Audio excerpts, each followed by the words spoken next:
This is Mahmoud Hassan Mehraj. Welcome to another solution tutorial of SolidWorks. Today we're going to solve this 3D problem. In this 3D problem, this is the isometric view and all the dimensions are given in the isometric view. So first of all, I will select the right plane, and in the right plane, I will draw a horizontal line, and this horizontal line has a dimension of 10 unit. Then I will draw a vertical line. Okay, this vertical line has a dimension of, if we subtract 20 minus 15, this vertical dimension has a dimension of 5 unit. Then we'll draw another horizontal line of 10 unit.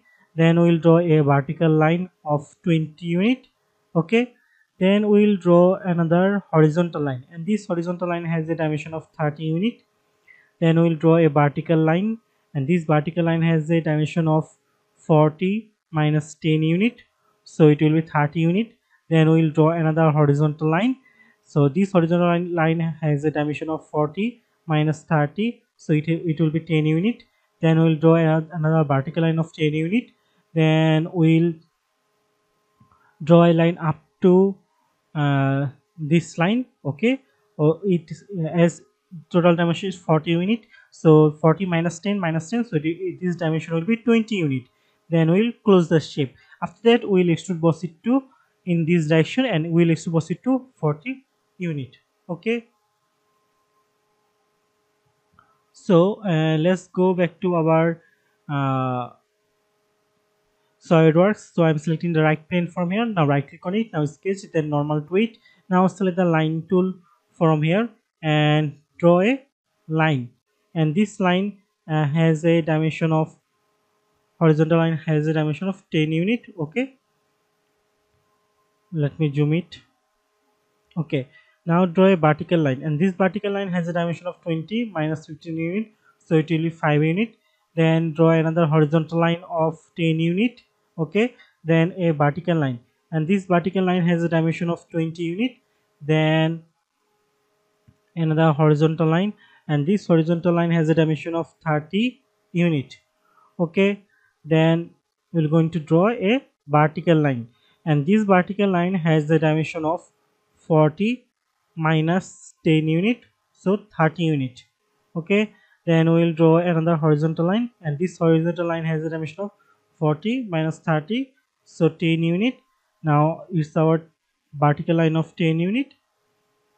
As now our horizontal line dimension is, you can hover your mouse and see that it's 20 unit, or you can dimension it 40 minus 10 minus 10, so it will give 20 unit.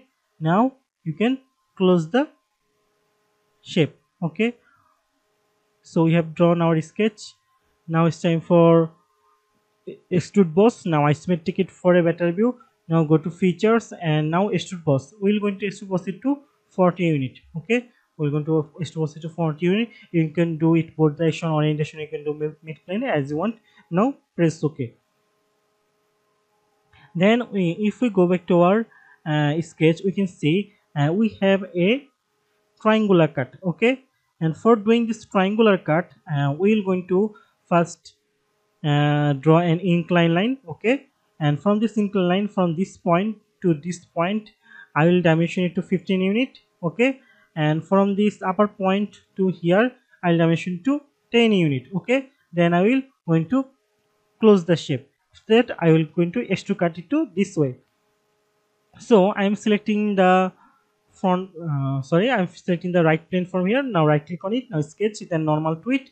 Now select the line tool from here. Okay, so we are selecting a line tool from here and drawing an incline line. So we have drawn our incline line. Now select the smart dimension tool, and from this point to this vertical line, the distance is 15 units, so we will going to dimension it to 15 unit. Okay, so it is as this dimension is 30 units, so it is situated at the midpoint. Okay, so now we are going to select the smart dimension tool again, and from this point to this upper point, the total distance is 10 units, so we are going to dimension it to 10 unit. Now we are going to select the line tool from here and draw a line and another line to close the shape and make it a triangle. Okay, now isometric it for a better view. Now go to features. Now extrude cut. Now let's cut it to through all both. Okay, so we're going to cut it to through all both. Now press OK. So as you can see, we have drawn our 3D sketch. Thank you for watching till the end. Thanks for watching, and keep learning. Be different.